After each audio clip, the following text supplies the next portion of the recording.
To give batters a different look, pitchers throw a changeup. Your idea of a different look is sunglasses. That's true. But La Quinta Inns and Suites is really taking the different look thing to a new level. Definitely a major league makeover, starting with a bolder, brighter lobby full of comfortable spaces to let you settle in. Or chill out in front of a big flat screen like Wingo would. Oh, you know it. It's a changing La Quinta look to help you get in the zone and look sharp when you hit that big meeting. Prepare to win at business with La Quinta Inns and Suites. Book now at LQ.com. Good Tuesday, everybody. Welcome. Glad you're with us. Golic and Wingo, ESPN Radio, ESPN2. As always, we are presented by Progressive Insurance. And all phone guests join us on the Shell Pennzoil Performance Line. Mike Golic Jr., Trey Wingo here. I think the show started with the staff taking a shot at us. I'm pretty sure about it. You think so? Yeah. National Senior Citizen Day, they said. Oh. And then they played the oh, yeah, right there. So that oh, yeah. Start right away. I mean, right away with a shot. You guys are pretty close. No. Do you guys have like your AARP cards and stuff yet? Yeah, I do. Dude, yeah. you're the one that looks oldest out of all of us. They start no, I get it, but like I can't pull the receipts the way you guys can. So I feel a little deficient. The AARP, when they start sending you stuff, you initially throw it away because you don't want to believe you're there. Yeah. And then you start to go, oh, they got some pretty good deals. And all of a sudden you say, you know what, this ain't going to be let me look at those brown loafers one more time. Maybe this isn't so bad. And then you go to the theater and they something you get senior citizens or you have AARP and you're like, shh, you don't say that out loud. Exactly. You just kind of slide that out under the table. That is true. The lengths that we will go to a discount, like I carried my college student ID on me for like 3 years after to try and sneak discounts at movie theaters. Absolutely, try and get those two. Hell yeah, it worked. Yes. I say you hustle however you can to get some of those discounts, especially the movie theater, those hijack prices. Absolutely right. You do that and you bring your own candy in.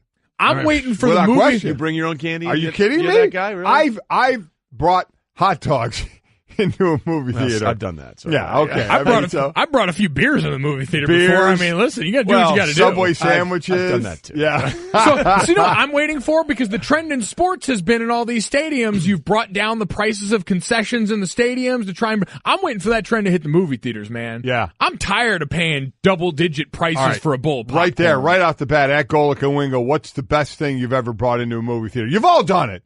And don't sit there. Let's not pretend like you haven't. Don't now. Yeah, exactly right. You've all done it. What have you brought into a movie theater? Chipotle bowl and a Coors Light. Now, have you? Oh yeah. The bowl? The bowl? The bowl.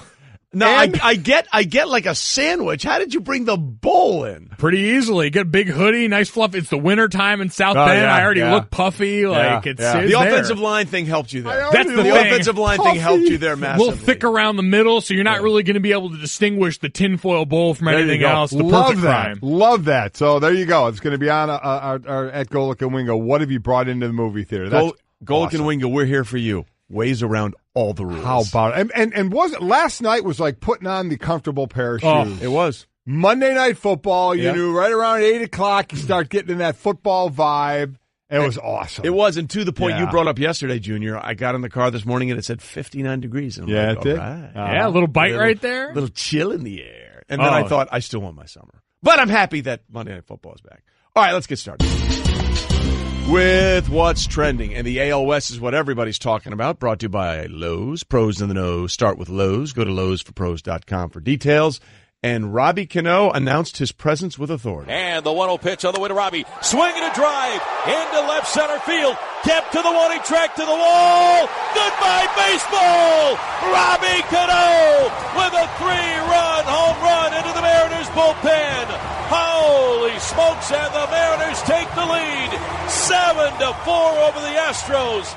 Holy smokes! At the call on ESPN 710 in Seattle as Robbie Cano hit that 3-run homer in the bottom of the 8th to lift Seattle to a big win over the Astros, 7-4. The Mariners' 5th straight win, Mike, over their division rival. Yeah, Cano's first home run since returning from the PED suspension. So, again, Robinson Cano can help this team get to the playoffs and then take a seat because because of the suspension, he is not allowed to play into the postseason. As you mentioned, they've beaten Houston now 5 straight times. Houston has lost 8 of their last 10. Their bullpen with a 4.28 ERA in those games. This race is fantastic. We'll get to the third team involved in this in a minute. But Seattle got the number of Houston with 5 straight. Houston is going to get Jose Altuve back, it looks like today. So getting that type of a player back is going to help. But setting up for just a fantastic finish. Yep, this will be what we wanted the AL East to be all the while, so we get to watch this one down the wire. But Altuve coming back, you can't overstate the importance there in something this razor thin down the edge. You're kind of missing the fact that the Angels out there, basically the best player in Trout and Shohei Ohtani. You remember how excited we were at the beginning of the season? We had our drop ready to play all year, and we got to play it some. But I mean, forgetting just the hype around him for a while, that was one of the two best teams in baseball we were talking about at the beginning of the season. I remember Buster Olney coming on with us and kind of getting us past the Shohei hype and realizing this was a great outfit, and now it's just talking about how underrated Mike Trout is. Yeah, exactly. They're literally 500. I think 63 and 63. The last time we talked about them, it was their manager saying the information I'm not firing. Yes, I'm not firing myself. It's poppycock. Yeah. The last discussion about the Angels was about poppycock. And if you think about it, that sums up the Angels season pretty much perfectly. Yeah. It's been poppycock. By the way, you mentioned the AL East. You're sleeping on the big news there. The Red Sox lost, so the lead is only down to 9 games. It's down to 9. The big news there is who did the Red Sox lose to? Breaking news, Mike. Who did the Red Sox lose to? The Cleveland Indians, the best team nobody's talking about. They are 20 games over 500. And the Red Sox are 7,000 games over 500. So what? It all comes down to a series. That's all it comes down to. Exactly right. And actually, I'll give you credit because in that game, I think the Red Sox were up 3-0 at one point. Yeah, and the Indians hit, I think, 14 home runs. And still maybe only 3, the Indians only scored 5, which is really incredible. You know my theory. It's my understanding that there would be no math. Once you get past 7 home runs, they only count as a fourth of a run. That makes all this. Yeah, that is quick math. One more time. Thank you. Oh, God. Play the clock all you want, big boy. It's been a while. It doesn't matter. The Indians are like 15 games up in their division 13. or something like 13, that. 13, by the way, over Minnesota. The stranglehold that the Red Sox Cruise have. control, yet they play and beat the big teams. That's what my Cleveland Indians do. Cleveland Indians. Are they the Leo Max as well? Or just Cleveland Browns. That's old people. All right. Together. Oh, yeah. We continue in baseball. The A's routed the Rangers 9-0 thanks to 4 home runs and 7 scoreless innings of 1 hit ball that included 8 strikeouts. Oakland is now pulled even with the Astros atop the AL West, but there was something else really, really cool that happened in this. So the Make-A-Wish Foundation, there was a young man there, a 10-year-old Anthony Slocum, who was there, a 6th grader from Oakland, and he's in remission from a rare cancer. He attended the game with the group, and he ended up signing Chris Davis's jersey. It's Chris Davis said, "Can I get an autograph?" Yeah, and so he signs Chris Davis's jersey, and Chris Davis left the jersey on, the huge signature on his jersey, play with it, and hit a monster home run with that signed jersey on and said he was just thinking about the young man all the way around the bases. So pretty cool. Pretty cool moment there. Yeah, I mean, when you can match that moment before the game with that kind of production, it always just resonates more. And you never go into a game planning on that. It's obviously such a difficult thing to, but when it works out like that, those are one of those moments you can't help but feel like, all right, there's something kind of a little bigger just working here. Everything about it was really cool. Here's what Davis had to say. I thought about him around the bases. There's not a better feeling than hitting a home run, which, by the way, was 438 feet. So hopefully he got some excitement and joy from watching that. They're really the stars. He was excited. I could tell he was just happy to be here and wanted to have some fun. It was amazing, the look on his face. Just very cool. Obviously, that's the best thing about that. From the game side of it, you have Houston and Oakland now in a flat-foot tie at 75 and 50, and they're the Mariners 3.5 back. So, as we said, we'll be talking about those 3 a whole lot as the season draws to a close. Listen, it is going to go down to the wire, and I'm telling you, the Yankees are sweating out the idea that they may have to play the Astros Houston in the wild card game. In that one wild card game. Well, there's a lot to get to in college football, but this could be a big week at Ohio State. The Board of Trustees will meet Wednesday morning to discuss, in quotes, personnel matters related to the recently concluded investigation involving head football coach Urban Meyer. More specifically, what Urban Meyer knew and did not know about what happened with the allegations against former wide receiver coach Zach Smith and what he did with the information he may or may not have known. So basically, yesterday, the investigators who were looking into this met with the board yesterday for about 3 hours and basically filled them in on everything. And then we'll hear more about it, or as much as they want us to hear about it, a Wednesday. When they have their meeting. Mike, I think out of all this, it's going to come down to everybody's waiting what's going to happen to Urban Meyer. I think there's going to be a suspension. I don't think he's going to lose his job. I think they'll end up being maybe a couple of game suspension. I think that's going to be the most that happens here, and then they're going to move on. As we get to the preseason rankings of them as a football team, they're sitting there at number 5, but from this situation, I think that's where this goes. Yeah, reading the tea leaves, timing-wise, you're going to try and get it close enough. So it's like the Friday news dump of football is you get it close enough to the regular season where once football starts, people are going to put this aside because they really don't want to be bothered with any of the unsavory details. We're getting far enough away from the initial outrage about it to where Ohio State's going to be able to slip this in without a ton of blowback. And then if they go out there and win games, you're going to even double up on the amount people are willing to forget about in this situation, as we've had a bunch of other stuff dumped on top of it in the meantime. I just laugh because we're talking about this in here. Nothing's funny about this, but when you say several members of the several trustees and members of the 6-person investigative group, that includes 3 of the trustees on there. Like the farce that this was an independent investigation continues to baffle me. And the most important part of this, we have to wait and see. Remember, Zach Smith is still going to has a court date, I think, down the road in September sometime about what went on with his ex-wife, the trespassing charge, but also all the things we had talked about that allegedly had gone on for years. And I think anybody staying up on this has read a little bit more about Zach Smith and some of the issues that he has had as well within the offices at Ohio State. So I know a lot of people will be focusing on the Urban Meyer part of this, but there certainly is still the other story, part of the story as well. Well, and again, that's the thing to focus on, the issue of the allegations of domestic violence and what people knew and what they didn't know and whether or not they did. As Urban Meyer said on that fateful day at the Big Ten Media Day, when it happened at Florida, he kicked it upstairs and let the other people handle it. And then, of course, he said he wasn't aware of it. And then he changed that statement to saying, no, I did let everyone know, and including the athletic director. So we'll see. It's not just about Urban Meyer. It's also about the athletic director. It absolutely is. The bottom line is all this. I'm with you. I think Urban Meyer is going to end up with a job, and it is just curious because as we talk about all this and the legality of what didn't happen, Zach Smith still doesn't have a job right now coaching on this team. And that's always going to be an interesting element to this, is that whether we find out the range of innocence or guilt in all of this, this guy's not on your football team anymore, and the reason as to why is going to kind of be lost in all this, I'm sure. Well, I'm sure that'll be a big part of the discussion when they come out of that meeting on Wednesday, and we'll see what happens when that happens tomorrow. And then we had the good stuff last night. Oh, yeah. Monday Night Football back on ESPN. Andrew Luck's first game at Lucas Oil Stadium in nearly 600 days. It came with decidedly mixed results. Yeah, it definitely did. One of the issues, first and foremost, it's great to have Andrew Luck back throwing the ball. Yep. Now, unfortunately, still some of the issues that we've seen from him forcing passes like he did in the red zone, rolling right through just inexplicable. That's the thing about Andrew Luck. Every now and then he throws that pass like, what the hell did he just do? And that interception was one of those passes. The other thing, Mike, and this goes along to your position, still a little concerning, the pressure.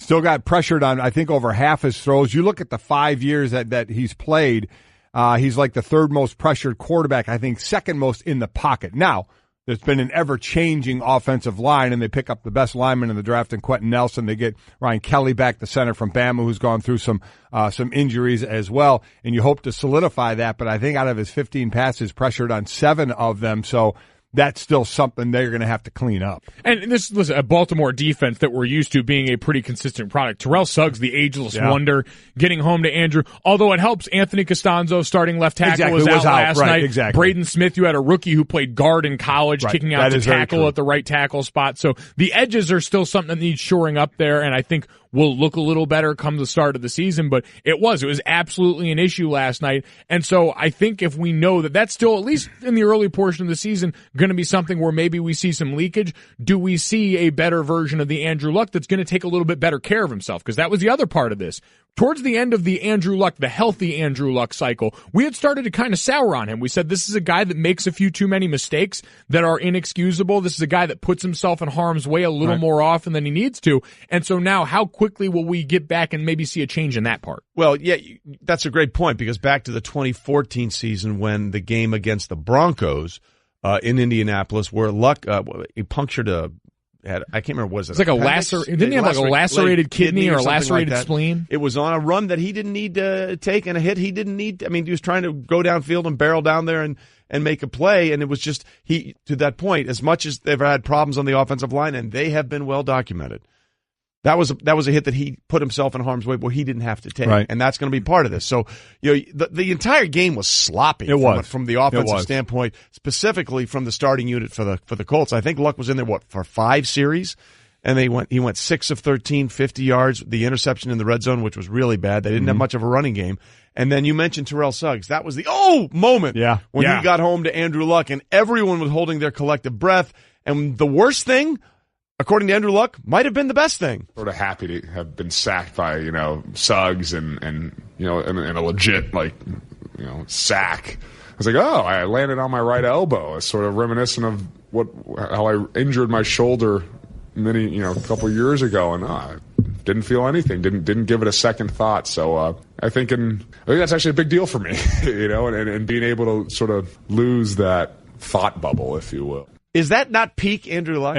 Is that not peak Andrew Luck soundbite right How now? great is it to have that soundbites again? We've come back to the beginning, because when you think about the persona of Andrew Luck, I think it was all really built off. Remember when he was wired for sound? Good hit. And he got, nice good hit, man. Great hit, Sizzle. Exactly. That moment when Andrew Luck said Sizzle in his goofy voice, that was when he arrived on the scene. It's awesome. Now, this is the NFL today, and Terrell Suggs was thrown out of the game for sacking Andrew Luck. That's just something we have to live with. No, he wasn't. I'm just kidding. I thought the same thing when it happened. Seriously, you're not telling me when he was tackled for them, you weren't waiting that split second to wait to see the flag? Because we saw a flag in that game on, was it Danico Autry? Yeah.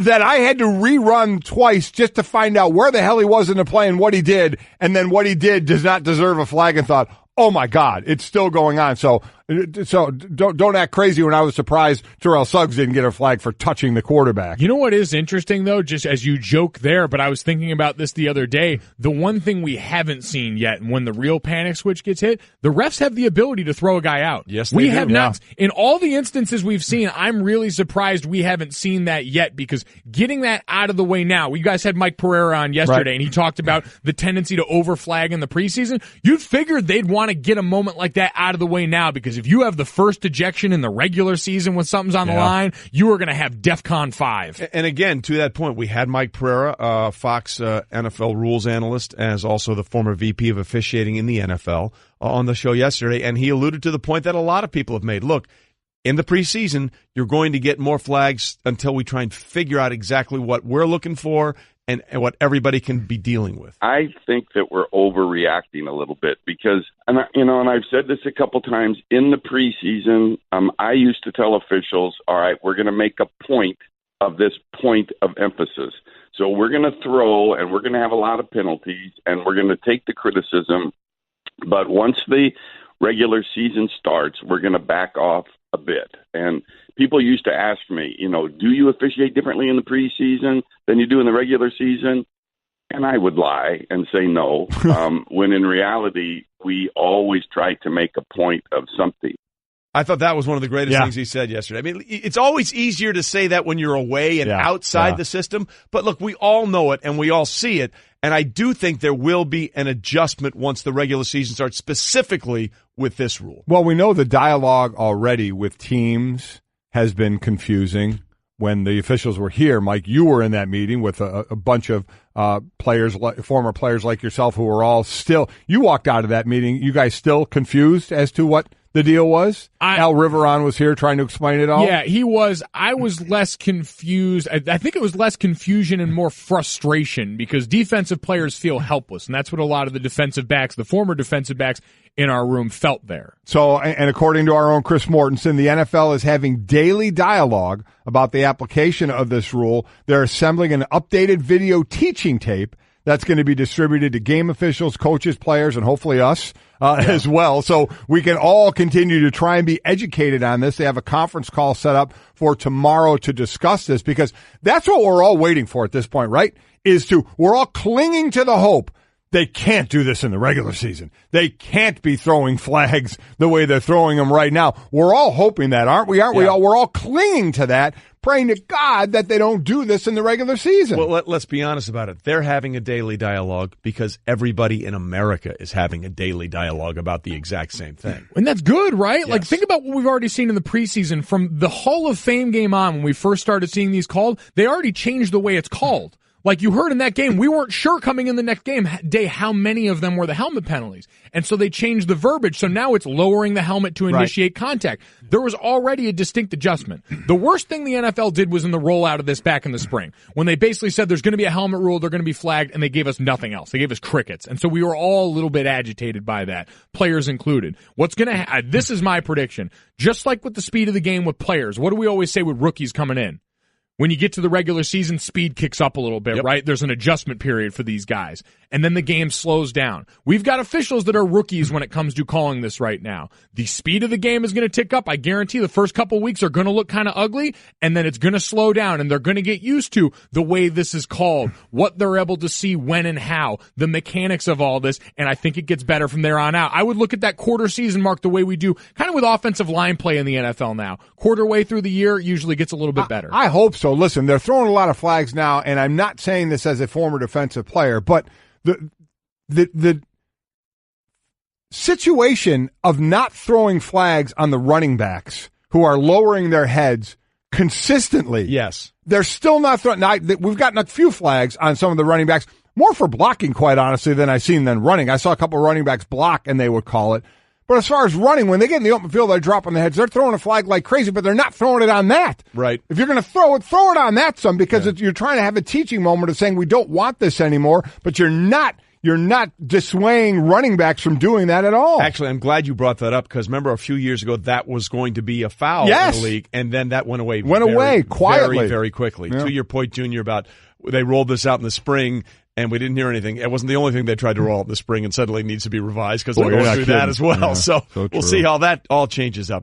When it comes to hiring, you don't have time to waste. You need help getting to your short list of qualified candidates fast. That's why you need Indeed.com. Post a job in minutes, set up screener questions, then zero in on qualified candidates using an intuitive online dashboard. And when you need to hire fast, accelerate your results with sponsored jobs. New users can try for free at Indeed.com/podcast. That's Indeed.com/podcast. Terms, conditions, and quality standards apply.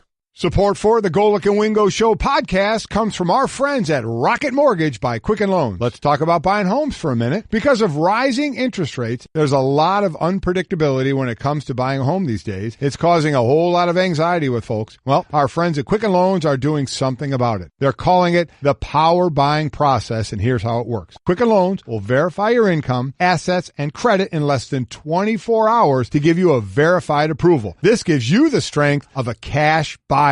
Then once you're verified, you qualify for their all-new exclusive Rate Shield approval. First, they lock your rate for up to 90 days while you shop. Now here's the best part. If rates go up, your rate stays the same. But if rates go down, your rate also drops. You win either way. It's the kind of thinking you'd expect from America's largest mortgage lender. To get started, go to rocketmortgage.com/Golic. Rate Shield approval only valid on certain 30-year purchase transactions. Additional conditions or exclusions may apply. Based on Quicken Loans data in comparison to public data record. Equal housing lender. Licensed in all 50 states. NMLS ConsumerAccess.org number 3030. Golic and Wingo, glad you're with us on ESPN Radio and ESPN2, presented by Progressive Insurance. All phone guests join us on the Shell Pennzoil Performance Line. Do not forget, good people, you can get in touch with us at the 1-800-Flowers.com Twitter feed at Golic and Wingo, where we are asking today, what is the best thing or worst thing and the most interesting thing you've ever snuck into a movie theater? If you say a baby shark from the San Antonio Aquarium, we got bigger issues. So we'll get into that a little bit later. Can I quickly do, just to set the tone? Yes. This from Ticks and Events. Okay. Hey, Golic, the reason movie concessions are so expensive is because the theater only gets to keep about $1 of your admission price. They have to keep the doors open somehow. Hey, Ticks and Events, nobody cares, okay? We don't care about the theater sob story about the money they get to keep, all right? We only know what's coming out of our pocket to buy the tickets and the concessions, so don't care. Let's move on. Okay? All right, then. I just wanted to set the tone there. Okay, you're explaining, but we don't care. Are we supposed to think about that when we're laying out $40 for a couple of tickets and a couple of sodas? I gotta say, with the veins popping on the side of your head and your voice raising, it sounds like you care a little. Yeah. It sounds like you care a little bit. You know who usually cares? Yeah. The guy that says he doesn't care. Exactly. I don't care. I don't care what you're talking about. I don't care. Speaking of Good that, luck. Junior, that was Straight Talk. And it's time for Straight Talk, brought to you by Straight Talk Wireless. Best phones, best networks, no contracts. So, Andrew Luck was back last night and was okay, a little sloppy, 6 of 13. Is there a bigger issue going on with what's happening with the Baltimore quarterback situation? And the reason why I say that is because Joe Flacco is going to be the starter. There's no question about that. But they did dip into the back end of the first round with the second of their 2 first-round picks and took Lamar Jackson. And I think it's safe to say that Lamar Jackson so far in this preseason, remember, they've played 3 games now because they were in the Hall of Fame game against the Bears. He seems to be struggling quite a bit. Last night, 7 of 15, 49 yards. He did throw a touchdown. Mike, one of the most telling stats you well know about quarterbacks is what is their average per throw. And, one of the things you rightly said about Sam Darnold is, he's looked great, but he's averaging, 5.3 yards per attempt, right? Last night, Lamar Jackson averaged 3.3 yards per attempt. Yeah, listen, he looks good when he runs the ball. Was something he's done. He ran the ball 6 times for 26 yards, 6.5 yards a carry. But we know he can do that. But you can't live off that. So even on the broadcast, Whit and Booger were talking about the fact that he's got to be able to throw from the pocket. And he just doesn't do it well. I mean, that was an issue for him, and that was the issue going forward. Now, he admitted after the game he thought he played horrible. He said one of the reasons, he said he didn't warm up enough. He said he came in cold. He missed his first 4 passes, and he said that's on me. I have to understand when I'm going into the game, and I need to be properly warmed up and prepared. Although that's interesting, though, because as a backup, you're not ever going to know. You know that's exactly right. Yeah. I mean, I think that's his point. And I give him, he kind of learned that and said, okay, this is a learning point for me. I wasn't ready when I went in the game, but he certainly struggled from the accuracy point in the pocket. And that's kind of a new place, right? For a lot of these guys, you're coming in and you have to learn how to be a backup potentially all over again. That's uncharted territory. Airmailed a few throws, all those things. Worth noting, those rushing attempts wasn't all like designed runs or anything like that. No. A lot of that has been, and that's the case with a lot of these guys, you end up under siege a fair amount. You're not getting afforded the same quality of protection, and when he does, he gets a little happy feet. He gets a little antsy, and he falls back on the unreal athleticism that turns last night what I saw was a failed screen pass into 6 positive yards on the ground, all on his own strength. So it is, but he's definitely struggled in a way, kind of, I say, akin to Josh Allen. Right. You went akin and similar. That was Nice. I had to point that out because as you know, the pettiest show in America. That's who we are. Mm-hmm. But remember, at the beginning of the preseason, we talked Josh Allen, arm strength, jumps off the page, but he's also falling down, throwing footballs to other people. And we said the good is really good, and we knew what the strengths were, and then everything else looked a little bit shaky. Lamar Jackson's kind of been that so far. The unreal athleticism has looked great. Right. Everything else needs a little fine-tuning. Well, let's run through the entire summer right now so far with Lamar Jackson. 3 preseason games. He's 18 of 43, 42% completion, essentially. 201 yards, 2 touchdowns, 1 interception. And a rating, is that a passer rating or is that his QBR? Because those are different things. That's his passer rating of 62.2 out of 158.4. How they came up with 158.4 is a standard no one will ever know. That's why we tried to clarify it with the QBR thing 0 to 100. But those numbers point up to a bigger question now, because what did we say after the preseason game 1 or week 0, the Hall of Fame game? Boy, RG3 looked really good. Yep. And we're like, he looks great, but they've got Lamar Jackson, they've got Joe Flacco, so he's probably auditioning for another team. Well, now, after 3 preseason games, is RG3 still auditioning for another team? Or, because you have to have the question, with what they've seen from Lamar Jackson, do you think the Ravens are comfortable saying, he'll be our backup going into the regular season? Right now, that would be tough. RG3 in his preseason games, last night he was 6 of 8 for 31 yards. The ball didn't go down the field much, but overall, he's 18 of 26, completing about, just under 70% of his passes for a couple touchdowns, 1 interception, 97 quarterback rating there, passer rating. So at this point, I would not be comfortable. Now, again, we don't see practices and everything. We're just seeing the game situation going on. But that was a thought not only in Baltimore, but in New York, wasn't it? Is they're going to keep 2 quarterbacks, that Teddy Bridgewater is playing for another team and RG3 is playing for another team. Teddy Bridgewater's been the best quarterback for the Jets, no doubt about it, but we know they're going the Sam Darnold route. McCown hasn't really gotten any attempts out there, but we kind of know why he's there, to be that stable presence there. But in Baltimore, I don't know if you can sit there and say, all right, we have some freedom here to deal RG3 somewhere or let him go play somewhere else and feel comfortable that if Joe Flacco one hit later, there's Lamar Jackson. I don't think they're at that position right now. Right now, they have to be thinking we're going to have to keep 3 quarterbacks. I guess for me, it depends. What do you think your team is capable of if Joe Flacco goes down? Like, it's a 9-win football outfit without him last year. I get you made some moves in the offseason, but if you think, all right, to keep our Super Bowl caliber roster afloat if Joe Flacco goes down, we need to have a guy like Robert Griffin III here. Or if he goes down, you say, you know what? If we lose our starter, what are we going to win this season? Why would we not get our rookie, the guy who we drafted in the first round, to be our future? RG3 aren't your future. So that's the thing, and this is the same thing Cleveland's dealing with right now when they want to trot Tyrod Taylor out there, but we heard Hugh Jackson say Drew Stanton would be the backup going in right now. It all depends on where you at and what your goals are in this, and that's what I don't know about Baltimore, because if Joe Flacco got hurt, I would be inclined to say, all right, why not get Lamar Jackson out there and start this process for him? Even if Joe's going to end up coming back from injury and being the guy, the value you could get that guy and the snaps you could get, that's what I don't know is what Baltimore thinks that roster's capable of without Flacco. They were a late Andy Dalton touchdown away in Week 17 last year of going to the playoffs, were they not? I guess, but so I'm saying, do you think that roster with do they look at RG3 and think, yeah, that guy it's worth him keeping us afloat for that? That's what I don't know. I guess that's a part of it, because that's what happens when you have a first-round quarterback, is that clouds the judgment of this kind of stuff. Interesting call, because we know in the years of Peyton Manning and Indy, they were like, well, he's it, because they never had a backup. Correct. Now they're hanging on to Jacoby Brissett. He'd been offered draft picks for him, and they're not trading him because you still don't know Andrew Luck all the way back and such. That's a tough point for the other 52 guys in the locker room as well, that you have to think of to say, okay, if Flacco goes down, we're punting on the season, basically, and who knows where they are at that point. And if RG3 could come in and keep their head above water or actually play well, you have 3 brand new wide receivers, this year that you brought in.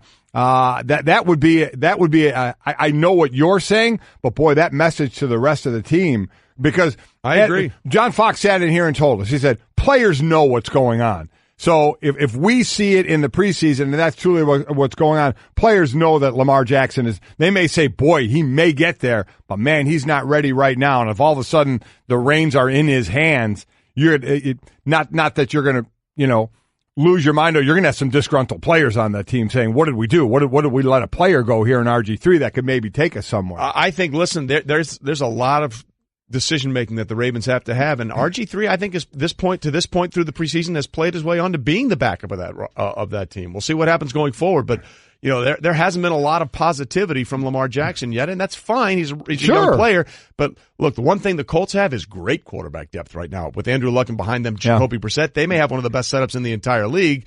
Baltimore's got to be thinking, we need to make sure that we have something that's capable of functioning our offense if Joe Flacco goes down. To give batters a different look, pitchers throw a changeup. Your idea of a different look is sunglasses. That's true. But La Quinta Inns and Suites is really taking the different look thing to a new level. Definitely a major league makeover, starting with a bolder, brighter lobby full of comfortable spaces to let you settle in. Or chill out in front of a big flat screen like Wingo would. Oh, you know it. It's a changing La Quinta look to help you get in the zone and look sharp when you hit that big meeting. Prepare to win at business with La Quinta Inns and Suites. Book now at LQ.com.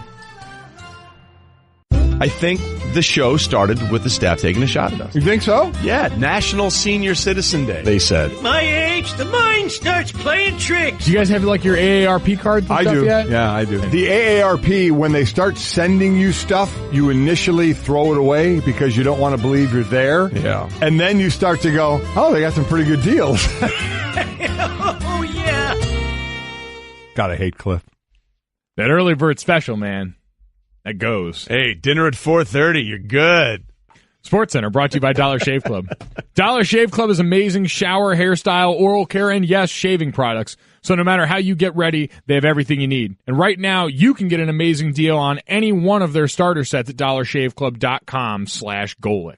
All right, Golic and Wingo reminding you to grab your tickets for the Northern Trust Open in Paramus, New Jersey for Friday, August 24th, and then come down to watch our show before taking in a day of championship golf. Again, the Northern Trust, the first of the FedEx playoffs on the PGA Tour. It's going to be in Paramus, New Jersey. We will be down there Friday morning doing our show from there. Looking forward to that. But we are in the continuing roster shaping of the preseason in the NFL. And one of the largest names out there that was looking for a team has found a home. Running back Adrian Peterson has signed a one-year deal with Washington, the team announced Monday. According to Adam Schefter, he signed for the veterans minimum of just over $1 million. Now, Adrian Peterson is 33 years old. He's coming off a season where last year he started in New Orleans on the Monday night game against the Vikings and threw darts with his eyes at head coach Sean Payton for the playing time he wasn't getting, then moved on and had a somewhat of a functional role for the Arizona Cardinals. So how do we feel about Adrian Peterson at 33 signing a one-year deal with Washington? Well, I mean, listen, we know 33-year-olds don't usually have much luck in the NFL. But one thing we also know is and we've talked about this, the Adrian Peterson type of runner is kind of a dinosaur in this league. I mean, you look at the running backs. I heard you talk about it this morning, Mike, and right in the AFC or the NFC East, side by side, a Saquon Barkley. That's the running back of today. A Le'Veon Bell, a David Johnson, a Todd Gurley, and then there's Adrian Peterson. You know what, Adrian Peterson would have been the man. Or listen, the guy's walking into the Hall of Fame, but yes, with his style of running, I go back to like the late 80s, early 90s when I was playing against the Washington Redskins and they were running that counter tray play. Yes. The counter, for anybody out there and they're going, what? Google it. Counter tray, down, pull two around, and the running back runs straight downhill. That's Adrian Peterson. That's what he would run behind when he would be running behind the likes of Russ Grimm, and Jeff Bostic and the guys that I was playing against them. Joe Jacoby. But, I mean, even when AP was playing in his prime, he was that downhill runner. That's what he did. The zone system in Washington, Mike, I don't know how that's going to work. We know the injuries that have gone on there. He's not a guy that catches the ball out of the backfield. So I'm a little curious as to this fit. Yeah, it doesn't work. I mean, running backs like Adrian Peterson in the NFL now, and I don't mean his skill set. He is one of the most amazingly gifted running backs in the history of the NFL. But a guy who can't pass protect, never really has been able to pass protect, doesn't catch balls out of the backfield, you end up in a timeshare. You end up in a backfield like we've seen in New England, like we've seen in Detroit, like we saw in Philadelphia last year, where if you've got one skill set, you've usually got two other guys there accompanying you that can do the things that you don't do. And so you don't get that with Adrian Peterson. It's not a fit. He's in a backfield where Rob Kelly's still going to be the starter. Right. Chris Thompson was their third down back last year. And Samaje Perine and these other guys are going to come back. Like, these aren't season-ending injuries. Is out for the season. Geis is out. Perine's about a week, and what is it? Byron Marshall for a few weeks. Byron Marshall's about 4, but they said Perine, they don't expect him to be out much time at all. So you got an older running back. Like, how long do we even expect him to be on the team here? Yeah, let's not forget about Capri Bibbs. Although I've always found that sound like a really good drink. Can I get a Capri Bibbs? Can I get a Capri Bibbs? It's like a Capri Bibbs has to have like an umbrella in it, doesn't it? And it has to have an umbrella in it, right? Capri Bibbs is like a spiked Capri Sun in my mind. It might be. So do we think by week 4, Adrian Peterson will still be on the Washington roster? I would kind of be shocked. I doubt it. It's just not a fit. I was surprised. We had Shefty in here yesterday saying don't expect that signing if they do sign him for a couple of weeks. And then he broke the news of him being signed. And then he ends up signing right away. So I'm a little surprised. And, oh, by the way, if Adrian Peterson were to actually play in a preseason game, when is the last time AP played in a preseason? Remember he's in Minnesota. He never played in them. He just waited till the regular season. But you have to play him in a game, right? Just to see if he can get out there and go. Again, I don't get the fit. Enjoy those eyes, Jay Gruden. Yeah. Exactly. He had 529 yards last year, overall average 3.4 yards per carry. So we'll see. We'll see what he has left. He had one really good game in Arizona. Coming up, the calendar may have turned, but the rankings haven't. Plus, will the new helmet rule cost people jobs? One head coach in the NFL thinks so. Stay with us. Computer, execute 12.4p operation. Optimizing algorithm. Running encryption packet alpha. Night. Oh, I don't feel so good. What is it, computer? Is it hot in here? It feels hot in here. I feel a little clammy. I should lie down or something. A computer with a virus? Surprising. What's not surprising? How much you could save by switching to Geico. Those oysters Rockefeller were a mistake. Geico. 15 minutes could save you 15% or more. To give batters a different look, pitchers throw a changeup. Your idea of a different look is sunglasses. That's true. But La Quinta Inns and Suites is really taking the different look thing to a new level. Definitely a major league makeover, starting with a bolder, brighter lobby full of comfortable spaces to let you settle in. Or chill out in front of a big flat screen like Wingo would. Oh, you know it. It's a changing La Quinta look to help you get in the zone and look sharp when you hit that big meeting. Prepare to win at business with La Quinta Inns and Suites. Book now at LQ.com. Glad you're with us. Golic and Wingo, ESPN Radio and ESPN News, presented by Progressive Insurance. All phone guests join us on the Shell Pennzoil Performance Line. You can get in touch with us through the 1-800-Flowers.com Twitter feed at Golic and Wingo, or call in 860-506-5505. And among the things we're asking on the Twitter feed and at our call-in line, what's the weirdest thing you've ever snuck into a movie theater? And I don't mean like a dog. I mean, we mean like food or beverage. Yeah, is what we're going for. And I don't know how did we get down this rabbit hole at the start of the show? I don't know. I forgot the first hour of the show already. Yeah, I'm going to be honest. I treat it like a test in college. Once I get the information on the paper, it's gone It's forever. like the draft for me. I know everything going in and then out the other ear. And thanks for this, Mr. Flippo, who tweets in, the best thing I snuck into a theater was a brunette. Theaters don't allow snacks. Ooh. Oh, really? Hey, thanks for that. Yeah. We're talking about sneaking in things, and you're letting us know theaters don't allow you to sneak in snacks. I tried to walk into a theater one time, and they told me they didn't allow snacks in. Yeah, that's the entire premise of what we're talking about, Mr. I just thought I'd help out Mr. Flippo come on. It was over everybody's head. We just decided to move on from that one. So we're getting some great tweets on that, and we've already got a decent voicemail on it. Yeah, the best thing I ever run into in movie theater was there used to be McDonald's right next to the movie theater. And I go in and bring my McDonald's burgers and French fries. It was great. It was great. It was great. Burger's an easy thing to bring in, right? You get pockets for a burger. We're want getting creativity. We're getting things that people are bringing in that you actually need, like silverware for. Pocket dog. Yeah. How about you ever gone with a pocket dog? Pocket dog. How about like a charcuterie board? You get a what? A charcuterie board. Charcuterie board. Yeah, the meats, the cheeses. The meats, the cheeses. All right, okay. But if you could sneak in the board and serve it on the board, that's next level. That's impressive. That's next level. The word charcuterie, like throwing my dad for Zero. a loop, is the most on-brand thing. Honestly, that was endearing, and I love you more for that. No clue what charcuterie is. It was because I heard you on the way in using the word vociferously today to perfection. And again, I thought, your dad would have no idea how to use it. I've used big words. Okay. Charcuterie, I have no clue what that is. Let's say a meat and cheese board. Yeah, because that's what it's called. A couple of nice smoked meats in there. I agree completely with that, but I wouldn't bring the charcuterie board in. Do you say that's charcuterie board, or do you say charcuterie that assumes that's the board? I think usually shorthand just goes to charcuterie. Yeah. You have a charcuterie, that's the way that goes. So if you say you have a charcuterie, you mean is that a board with meats and cheeses on it, or the just the board? No, that's the full presentation. The full presentation on the board is charcuterie. Yeah. Okay. Sneaking that into a movie theater would be that would be next level, right? Impressive. Yeah, it would. That would be next level. That would. So this is what we want. We want next level on this show. Yeah, but in all honesty, we'd like the truth as well. Yes. I mean, let's not just make up things. If you make it up really good. If you want to go out today and send us a picture of the thing that you snuck into the movie theater, that would be we awesome. would be against that. We're not telling you to break the law. No. Is it like you're not stealing? You're just not buying there. Yes, exactly. You're just choosing a different option. All right, we have an update on charcuterie. It's a store where pork's products as hams and sausages and pâtés are sold.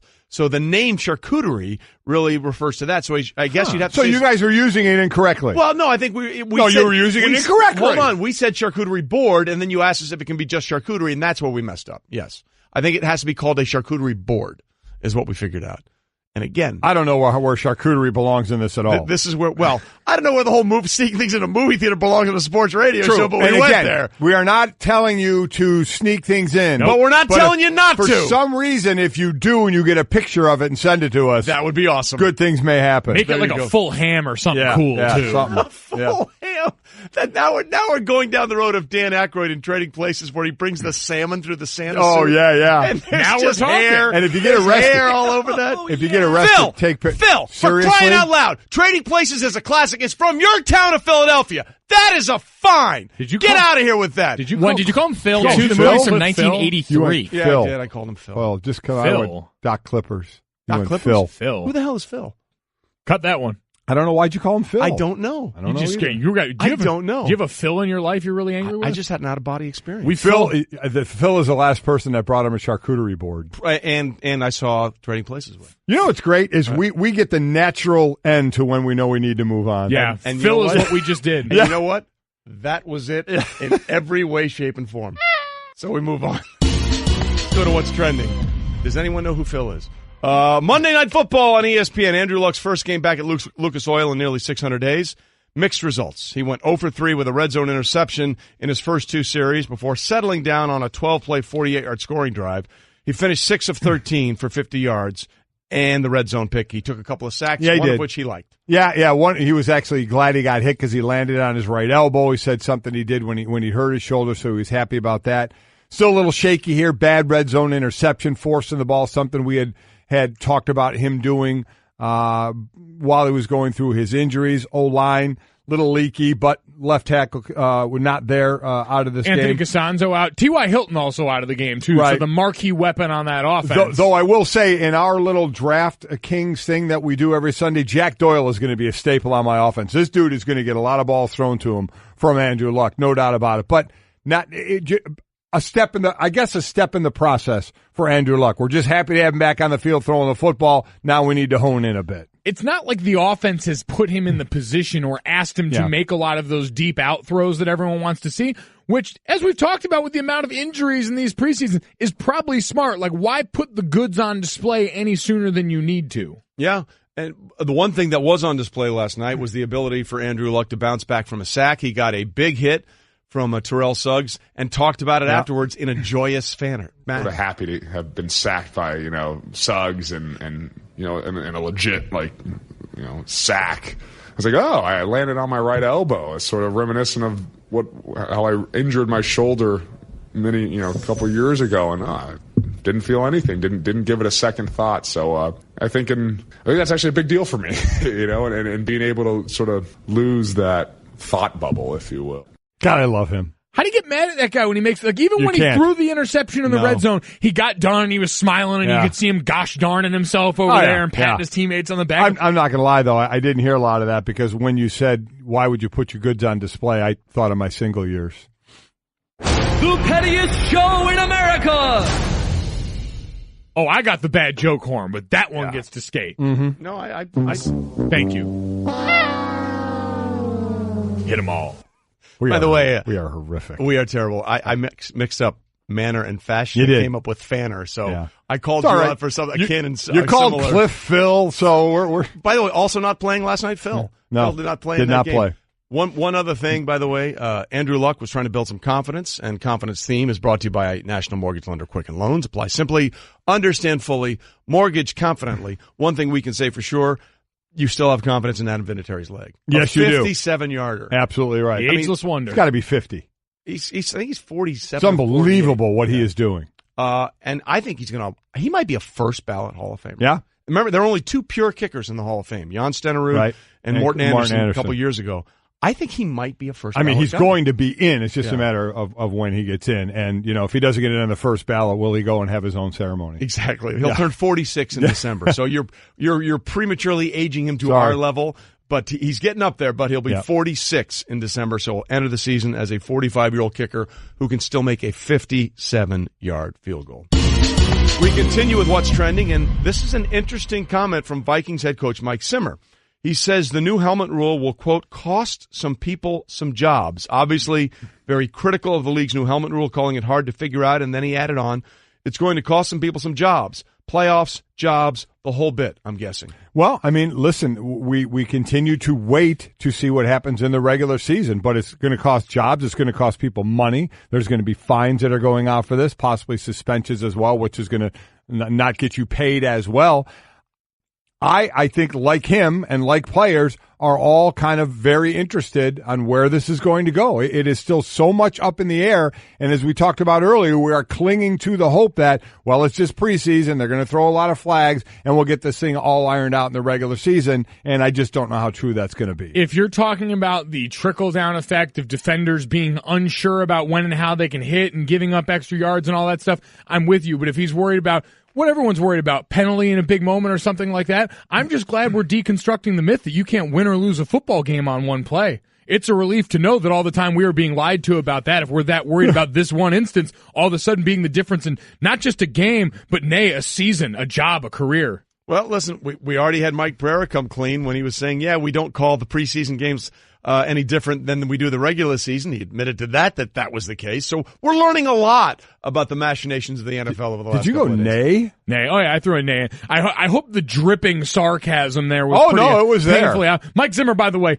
defensive head coach, who I'm sure is looking at this from that perspective and saying, man, the guys on the side of the ball that I'm really accustomed to, that I've been working with, are really putting a bind in all this. And you can't be mad at him for saying nay. You went advertisement once. You went full British on that. So you advertisement. Yeah. So maybe it's something in the Golic family stream that has us doing that. So help us save us from ourselves. And then there's this, lather, rinse, repeat. Alabama and Clemson ranked 1-2 in the preseason AP poll.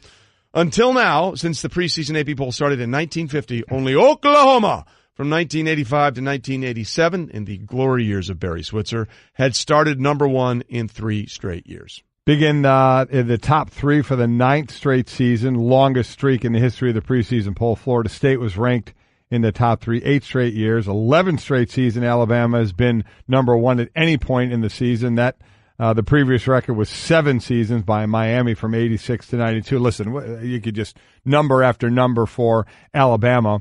But you sit there and you look at the top 25 as far as the top 10. The Big Ten has 3 members, number 4, Wisconsin, number 5, Ohio State, number 10, Penn State. The SEC has 3, number 1, Bama, number 3, Georgia, number, 9, Auburn. ACC has a couple, number 2, Clemson, number 8, Miami. So you see where it's dominated by. You get 1 in the Pac-12 with Washington, 1 in the Big 12 with Oklahoma, but no surprise who's at the top. We expected this. The thing that's going to be interesting to watch now is Ohio State. Obviously down at number 5. A lot of people factor what's going on, the investigation with Urban Meyer, everything that's transpired in that situation. You know what's going to lead to? A lot of Wisconsin slander. Wisconsin at number 4 right now. A lot of people looking at that. I'll say this, because I heard a lot on College Football Live the other day about how the Big Ten's got a bunch of teams. When you look at Michigan, Michigan State, Penn State, that could all potentially be teams that make a push this year. Wisconsin, to me, looks like the second best team in the Big Ten behind Ohio State. Like, this is going to be Alexander Hornibrook's not a sexy name at quarterback. Right. That's going to be the best offensive line in college football. Usually a is. Heisman candidate running back behind him, better receiver core than expected, and one of the better linebacking cores in the country. Like, the other side is still the remnants of that Dave Aranda defense from years ago. Right. Great linebacking. Like, they're rock solid. I don't know why. I understand maybe overrated a little bit, but save me all this Wisconsin slander that's going to come from this. And I tell you what, I can't wait. Now, this is week 0 we have in college football, but then next week, when we get going, and you always talk about how college teams play the soft schedule in the beginning, like preseason games times, the first week, September 1st and 2nd, you have 4 ranked games. 6 Washington against 9 Auburn, 14 Michigan, 12 Notre Dame, 8 Miami, 25 LSU, and 20 Virginia Tech, 19 Florida State. So you get it right out of the gate, which is fantastic. Certainly do. And again, like you said, it all starts this weekend. Okay, Golic and Wingo, presented by Progressive Home Insurance. Getting a quote is easier than ever. Well, one of the most interesting things that came out of the NBA's regular season over the 2017-2018 campaign was the number of stars in the NBA that came forward and said, yeah, I've dealt with depression, I've dealt with anxiety, I've dealt with mental health issues, and it has affected how I've played. DeMar DeRozan, then of the Raptors, now with the Spurs, was the first one to sort of open up publicly about that. And then Kevin Love wrote a very long piece in the Players Tribune about his dealings with depression and anxiety. And in light of that, he sat down with our Jackie McMullen for an extensive interview that you can read on ESPN.com. And it all started for Kevin when he had a massive panic attack right before a game. I just remember not quite feeling right. I remember we went through a few plays. There was a timeout. I got to the huddle, and that's when I felt something that I had never felt before. I couldn't catch my breath. I felt like my mind was completely out. And Ty Lue had said something to me. I told him I'll be right back. I ran in the locker room. I was essentially searching for something that I couldn't find. I didn't know this feeling. And then I just basically ran to our trainer's room, fell on the ground, collapsed, and my heart was jumping out of my chest, and I couldn't get air to my lungs, and essentially was trying to clear my throat, sticking my hand down my throat, trying to get myself Seriously? air. Yeah, so it was. You must have been terrified. It was terrifying. I thought I was having a heart attack. I really felt like I was going to die in this moment. I'm getting hot thinking about it. It was a moment that nobody wants to have, but it was very eye-opening. And then going to the hospital after that, everything checked out, and I was basically thinking to myself, well, what happened? And he's not alone in this piece. He's not alone in this piece that Jackie McMullen did. Several other players have talked about their issues and the struggles that they've had, including Paul Pierce.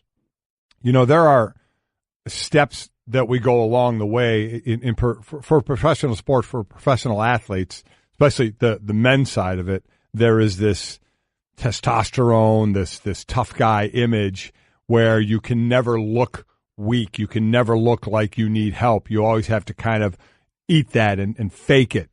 And we all go through that. Very difficult for me to jump in on this situation. I have not experienced this. I've not been through this. And if guys had been through it when I played, they did what most guys did. They hid it.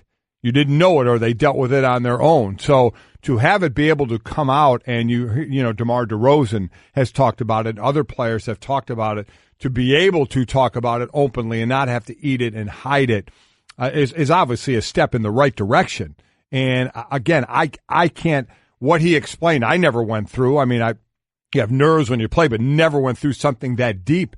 And people go through that, whether it's athletes, and that's what we talk about because we're a sports show, but people in everyday life as well. It's just something I can't relate to, but I'm happy people are able to openly talk about it and get over that, you know, that I'm a tough guy. Everything I have to do has to be tough. I have to act this way instead of being able to open up and say, you know what, I have an issue here that I need to deal with. And if, you know what, by the way, if this can help somebody else come out and be able to deal with this as well, great. I always wonder, because Brian Dawkins, speaking as openly as he did about his depression and you know, his thoughts of suicide, in his Hall of Fame speech, though, after the fact, I wonder if you are going to get someone like this to come out from the ranks while they're playing in football. Because I just think of the differences. Like the NBA in general as a community, there's a lot more open dialogue about a lot of things. It's just the way that it's been structured and the way the league's trended lately. But with the players, there's also not the threat of physical retribution. Because that's the other part of this is if you display what's perceived as any weakness, you go into a sport in football where there's a physical toll and all of a sudden you've got that to worry about in the back end. I wonder in a sport where it's ratcheted up even that much more, if you're how much tougher the barrier to entry is. Not saying this wasn't difficult for Kevin Love, but it's just, it still feels like such a different environment to me. You hope, that was my biggest hope watching Brian Dawkins on the football side, is you had one of the toughest guys we could ever think without of question in that league. A guy who was literally a weapon X on the field, coming out and admitting these things. I was like, man, let that be that moment. The way Kevin Love and DeMar DeRozan have been on the NBA side and for sports in general, maybe, I mean, God, let him be that for football. Well, it's interesting that you brought that up, and there's a really good point about what you're talking about that we've seen this summer. It's one of the viral videos that came out of preseason when Washington and the Jets were having that joint practices together before their first preseason game. There was a play where Terrell Pryor dropped a ball, and he was going back, and they were yammering back and forth, and then DJ Swearinger, the safety for Washington, came in and like jumped in his face, and Pryor flinched, and everyone was screaming, "Oh, look at him, he flinched."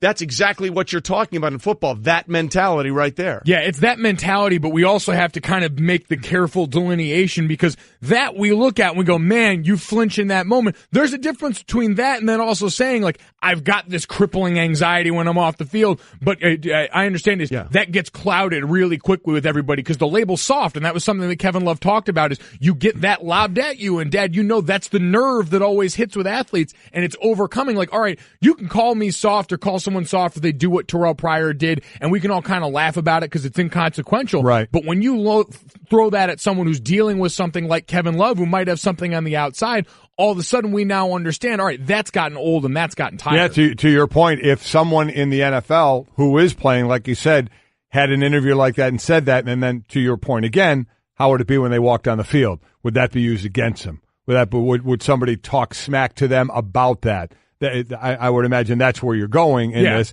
and how would it be dealt with on a football field where there is a lot of trash. So there's a lot of trash talking in the NBA, but you're right, it's a different animal as far as how you go about your business on the field. Listen, there's no question about that, and actually the idea of the word soft, Kevin actually addressed that as well, basically saying, listen, we need to get past that. Like, it's such a tired statement. Like, I put my time in this league. Guys put their time in this league. To be in the NBA, you're not soft. And to come forward with this, it's, like I said, that's tired, it's outdated, and it actually, in the end, is probably, for me, it was the best thing I did, and it's only going to help you moving forward. And it doesn't just mean basketball players or anywhere in sports. This isn't everyone and every human thing. It's really an eye-opening article. And, Chris Bosh talks about some of his issues that he's had. Paul Pierce's relate back to, obviously, he was stabbed, and he had these anxiety attacks about going out of the house. And it's in all sports. We had Marty Fish, former tennis player, on with us earlier, opening up about that as well. So it's really, I would suggest you read it. And we'll see what happens going forward if more people feel comfortable talking about this. And I agree about the soft tag in the professional sports. If you made it that far, I mean, come on. Let's get over that. Where it can get worrisome is it used against you if you say something in college, in high school? I mean, where is that line? In the pro sports, I agree with Kevin Love. I mean, that is such an overused term. And more guys are secure in who they are. Yeah. When you're a college and high school kid, there's a lot of insecurity. You're still developing your sense of identity. And so if you don't have people around you that can be careful and understanding with that, that's an easy place where this all of a sudden becomes something that's used against you. So having people like Kevin Love and Brian Dawkins and DeMar DeRozan trickle that effect down, that's invaluable. That's why this matters. And again, you can read the entire article on ESPN.com. It is well worth your time.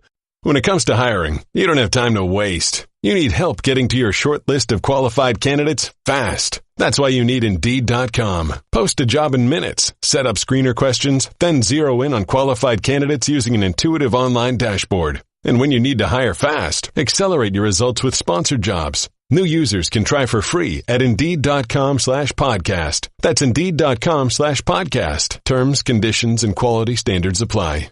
Support for the Golic and Wingo Show podcast comes from our friends at Rocket Mortgage by Quicken Loans. Let's talk about buying homes for a minute. Because of rising interest rates, there's a lot of unpredictability when it comes to buying a home these days. It's causing a whole lot of anxiety with folks. Well, our friends at Quicken Loans are doing something about it. They're calling it the power buying process, and here's how it works. Quicken Loans will verify your income, assets, and credit in less than 24 hours to give you a verified approval. This gives you the strength of a cash buyer.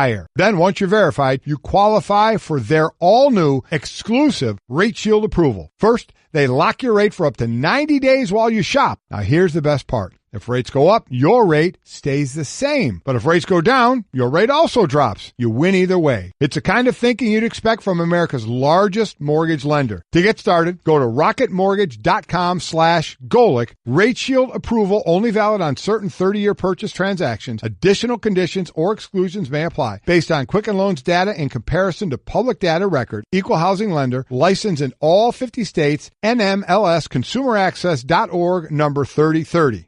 Glad you're with us. We are presented by Progressive Insurance.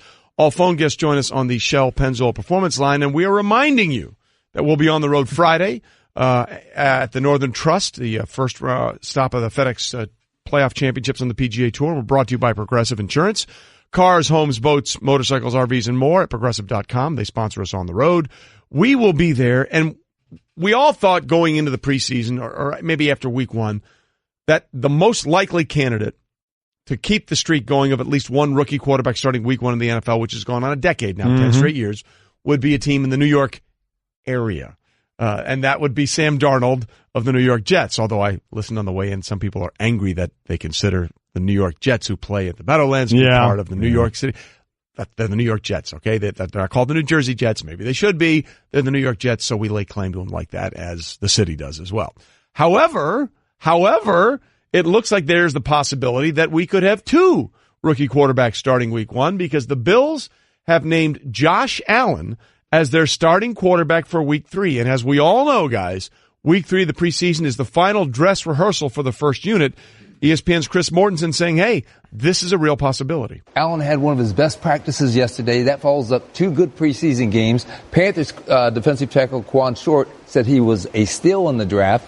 Bills defensive end Shaq Lawson, who played at Clemson, said he compared him to Deshaun Watson as an elite athlete. And this is a guy with a strong arm who is now making his mark on the Bills. Will start week 3 preseason against the Bengals on Sunday. Listen, this has been said from the beginning that it was a 3-way quarterback competition. A.J. McCarron got the first start. Nathan Peterman got the second start. And now Josh Allen will get the third start. Now, again, we talk about the third preseason game as the dress rehearsal, but that doesn't mean that Josh Allen will be in there with the ones the whole time. But he'll start the game and do give a fair shot. Now, you can also do it in practice behind the one line and with the first-string offense. But to give a fair shot, if you are going to have a true quarterback competition in preseason games, you have to let each quarterback be behind the number one line and with the number one offense, in my opinion. You have to see what they can do against the other team that has their number one defense on the field, where things are even a little bit faster than when the second and third stringers are in there. So to give a fair assessment, Josh Allen gets that start in the 3-way competition, gets to play with the starters to see where he can go. Right now, Josh Allen, I think personally, like all the quarterbacks that we've seen, had done a pretty good job.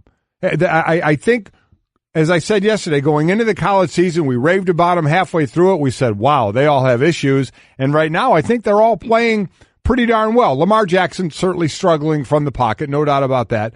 But I think that the rest of the guys, they're doing a nice job out there. You kind of see what we're talking about from college transferring to the pros. None of them is like, oh, my God, surefire starter, this guy's a rookie all-pro. By no means are we saying that. So, and Josh Allen kind of fits that mold. Strong arm, that's exactly what we lived by and bought into, but inaccuracy, which is exactly what we saw in college. But I think, and I'm happy, he's getting a shot with the ones to see where that goes. You earn more reps. That's what training camp's about. Every good performance just earns you the right to go out there and prove with a larger sample size that you're worth consideration for this job. And so to get that in the third preseason game, and the point you made is, I think the most pressing is, you know for sure you're going to get a long shot of that first defense that you're going against on the other side. This is the longest stretch that starters will get in the preseason before everyone dials it back. And for Josh Allen to do it now, for this to be the culmination of all those other performances, because week 1, he was the laughingstock. Yeah. He was the highlight that we showed when we wanted to make fun of what we had seen from rookie quarterbacks. If you had asked me going into this preseason, I would have guessed that we would have been much closer to seeing Lamar Jackson pushing for that job, being involved in the mix in Baltimore based on what we had heard going in, their desire to get him on the field, as opposed to where we are now, where Josh Allen in the last couple of weeks has looked a lot better, has looked more competent, especially when you've got that week 1 falling down pass as the backdrop. Well, look, there is some context that needs to be put into this discussion, because one of the reasons that there's been a shuffle at quarterback is because A.J. McCarron got hurt in the last preseason game that they played. There was a concern that he had a hairline fracture of his collarbone, but according to Adam Schefter, he avoided that fracture and is expected back to practice soon, a source telling Adam. McCarron had sought a second opinion after Friday's game when he suffered the injury. So the idea of shuffling these quarterbacks, that might have been a part of it, because AJ was it looked like AJ was going to be the starter going forward. Now that he may be able to be back at practice, that's something that has to be looked at through this vortex a little bit differently. And the other thing we got to throw out there, remember, we were all over what happened last year in Jacksonville. Chad Henne was named the starter for the Week 3 preseason game for the Jacksonville Jaguars, and Blake Bortles ended up being the starter. Yeah. So are we reading too much into this, that it's going to be that we think it's going to be a Josh Allen, or are there some other mitigating circumstances that may make this a little extra out of the ordinary? I don't know if he's going to be the Week 1 starter here, especially if McCarron's injury isn't as serious as we thought, because they were talking about possibly bringing in another quarterback. But if it's not a fracture and he's going to be back soon, they probably wouldn't do that. And I flip-flopped him. It was Peterman who started the first preseason, McCarron the second, and now Josh Allen the third game. So I don't know if I'm going down that road, but it is interesting how with all these first-round picks, especially with Josh Allen, we're all like, whoa, let's just give it a little bit of time. Whoa. Give it a little time. You're telling me. We do this all the time. Let these guys grow into the position a little bit. Give them time. Now we're not even talking about if one quarterback will be starting out of this group. It's how many could be starting. The only one it seems outside of injury we know will not be starting is Baker Mayfield. Tyrod Taylor has been given second, third, fourth, pats on the back saying he's the guy, he's the starter. We're not messing with that right now.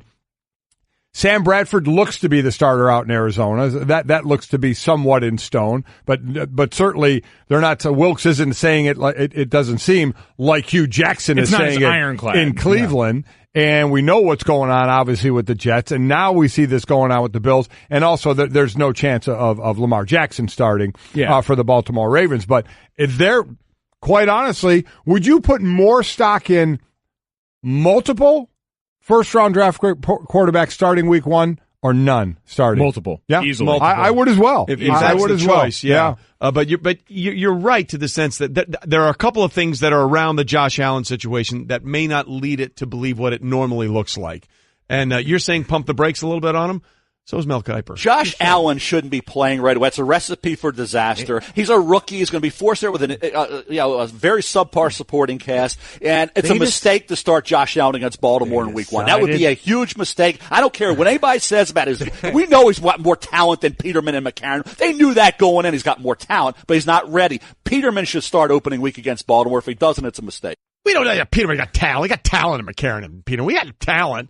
It's a mistake, says Mel Kiper Jr. Yeah, that was before this last weekend, though, where it started to look a little better. And this is the same thing we've talked about. I think that was after the weekend. I thought it was after. I thought it was before, but I'm not sure. Either way, I look at this guy and I say, all right, the barrier, and that's what we've talked about with Darnold too, is the quarterback behind him, the guy that's been there, has to be that much better if you're going to stave off a rookie on a team you know is going to be bad. Jets are going to be a bad football team, more likely than not, or an average football team, we'll say that. The Bills are going to be a bad football team. There is very little about that roster that inspires hope or confidence coming off a season last year where they miraculously made that playoff run with the help of the Cincinnati Bengals. So putting A.J. McCarron out there, if he's marginally better than Josh Allen, if it's just a little bit, what does that really benefit you? I agree. If you've got a kid that all of a sudden looks poised, Lorenzo Alexander, a lot of these veteran players with praise, they don't need to be throwing out there. You don't need to heap praise. I'm sure it helps the confidence, but you don't need to pump his tires to the level where we look at him and all of a sudden say, maybe this can happen. Yeah, look, it's interesting. Again, remember, Chad Henne, week 3, preseason last year, started for the Jags, and we were like, that's the end of Blake Bortles. That was like a punishment because Blake Bortles was playing terrible up until that point. That's the thing. The first thing you need to decide from these first year guys is, are they not deer in headlights? Right. Can they process what's going on? And they've all, I would say, passed that test and processed what's going on. Yeah. So look, we'll see what happens going forward. And if Josh Allen shows out, don't be surprised if we have 2 New York area teams starting rookie quarterbacks week 1. To give batters a different look, pitchers throw a changeup. Your idea of a different look is sunglasses. That's true. But La Quinta Inns and Suites is really taking the different look thing to a new level. Definitely a major league makeover, starting with a bolder, brighter lobby full of comfortable spaces to let you settle in. Or chill out in front of a big flat screen like Wingo would. Oh, you know it. It's a changing La Quinta look to help you get in the zone and look sharp when you hit that big meeting. Prepare to win at business with La Quinta Inns and Suites. Book now at LQ.com. I brought hot dogs into a movie theater. I brought a few beers in the movie theater before. I mean, listen, you got to do what you got to do. Subway sandwiches. I've done that too. Yeah, you've all done it. What have you brought into a movie theater? Chipotle bowl and a Coors Light. The bowl? The bowl. You got a big hoodie, nice fluff. It's the winter time in South Bend. I already look puffy. It's the offensive line thing helped you there. Thick around the middle, so you're not really going to be able to distinguish the tinfoil bowl. Love that. Golic and Wingo, we're here for you. 2C Thick. Sports Center brought to you by Valspar Stain. Just a reminder, if doing your decks on your to-do list this summer, put new Valspar Stain in your shopping list. That way you can get all weather protection and more inspiring color. Valspar Exterior Stain, only at Lowe's. All right, we continue here on Golic and Wingo, and we got off on the tangent. By the way, we have to just say what happened during the break. Junior tried to air shot a crumpled piece of paper into the trash can. Senior went up to block it and almost threw out his shoulder. Hurt my shoulder. You make a habit of trying to block my shots because the waste paper basket's on the other side of you, and usually I go over the top, so I went behind you. You tried to reach back, and you were how many shoulder surgeries deep? 9. Yeah. What are you shoulder doing? mobility ain't your bag. What are you doing? 10, I forgot one. Sorry. What are you doing? It's just a natural competition thing. Reflex? Yeah. You forgot one of your 10 surgeries? I did. Like you forgot you played baseball your senior year in high school? I did? Oh. That was the best. I never played baseball. We looked it up. Yeah, you played. Forgot he played against Brett Favre. It's all just lost in the sands. When I played against him, he was Favre. That's right. Brett Favre, as they announced him as a second-round pick. Brett Favre out of Southern Miss. Okay, so speaking of college quarterbacks, the competition that wasn't has been decided. Michigan, Shea Patterson will be the team starting against Notre Dame in its season opener. Head coach Jim Harbaugh announced Monday. My question to either one of you, was that anyway a surprise? No, Jim Harbaugh has made a habit of playing this decision close to the vest for a while now. He's a guy that in general enjoys sort of shrouding that spot in mystery, as a fair amount of college coaches do. I mean, Notre Dame, we've gone into the season with a quarterback competition. It feels like every year since Brian Kelly's got there, and usually with an understanding of who the starter is going to end up being, with Deshaun Kaiser's last year kind of being the exception. So college quarterbacks enjoy having college coaches, enjoy having that info and not giving it out because they're all looking for a competitive advantage. This is an environment with a lot of neuroticism in it, and so these guys are always kind of carefully guarding secrets. Yeah, to me, that Shea Patterson was going to be the guy. He fits that mold that, even though by size you look at the pro-style pocket quarterback, I think he's 6'2", 200 something, where Brandon Peters, the kid he was competing against, 6'5", like 215, 220. So from the look of the pocket passing and the pro style, it's Peters looked more the part, but I don't think there was any doubt Shea Patterson was going to be the starting quarterback here. He started, 10 games in his 2 seasons at Ole Miss. Had 17 touchdowns in 7 games last year before that leg injury ended his season. So this is a team that, listen, I've brought this up the last 2 years. Don't you, as a Michigan fan, expect to see the next step, right? When you're getting to the point of a first class all the way through for Harbaugh, right? Harbaugh, yeah. 4th year, so you're getting that class through. You looked at last year, especially like a place like on the D-line, they had to replace basically all the starters. Now all those guys got some really good experience. 4 of the 5 top defensive line guys come back. So he has guys coming back. He's got the type of quarterback that he wants. It's time for Michigan to not finish 3rd in their division. It's time for Michigan to rival and have a chance at the Big Ten title and maybe go even further. I mean, this is what Michigan does. It's a better program than when Jim Harbaugh first took it over, but we need that next step. And it's starting off against Michigan. I think against Notre Dame. Michigan's favored at Notre Dame in this one, so a heck of a start right off the bat for him. But I think Harbaugh this year has a chance to do something. It's really wild, both of these teams coming into this game, and people will look and say the strength on both sides is the defense. Now, Notre Dame returning, I think, 8 starters on their defense, right. Strengths on the back end. Michigan, this could be one of the best defensive front seven, and this could be the best defensive backfield in college football. Right. So you'll have that to sort of buoy an offense that last year, Shea Patterson, his biggest challenge this year is going to be to cut down on the sack total, because last year, between Wilton Spate and John O'Corn and Brandon Peters, this group gave up 36 sacks, and most they've given up since like 2013. So with that in tow, Shea Patterson, the mobility there, I think that's where it helps the most. And if you cut down on that, plays going backwards, you're automatically going to give your offense a better chance. And he should stop eating chickens. Let's be clear about that, Shea Patterson, because that's a nervous bird. Timid, nervous bird. Nervous bird. It's interesting. You look at the depth chart at Michigan quarterbacks. There's some lineage there. Jeff George Jr. Yeah, that Jeff George's kid is there, as is Dylan McCaffrey.